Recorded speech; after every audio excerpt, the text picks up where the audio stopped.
મકાનમાં શુક્રવારે રાત્રે શોર્ટ સર્કિટના કારણે આગ લાગી હતી. નજીવું નુકસાન થયું. શુક્રવારે રાત્રે અંદાજે 10 વાગ્યાની આસપાસના સુમારે શહેરના સુસેન સર્કલથી તરસાલી તરફ જવાના રસ્તે આવેલી ગ્રીન પાર્ક સોસાયટીના મકાન નંબર 7માં અચાનક શોર્ટ સર્કિટના કારણે ધુમાડા સાથે આગ લાગી હતી. જો કે સદનસીબે પરિવારના સભ્યો બહાર નીકળી જતા કોઈ જાનહાનિ થયેલ નથી.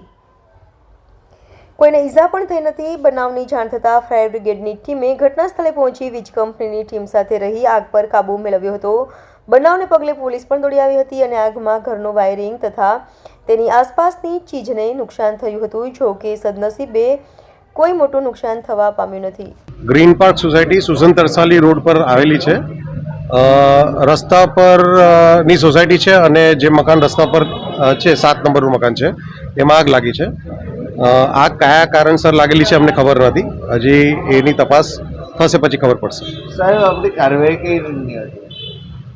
કોની કાર્યવાહી? આપણી કાર્યવાહી એટલે પોલીસવાળાની, ફાયર બ્રિગેડની કાર્યવાહી બહુ સરસ થઈ. બહુ ફાસ્ટ એક્શન લીધેલું છે અને બહુ સિસ્ટમથી કામ કરેલું છે. આગને પણ કંટ્રોલ કરેલું છે અને સેફટીનું પણ પૂરું ધ્યાન રાખેલું છે. સાહેબ ઘરમાં કોઈને કાંઈ ઈજા, કોઈને કાંઈ નુકસાન નથી થયું.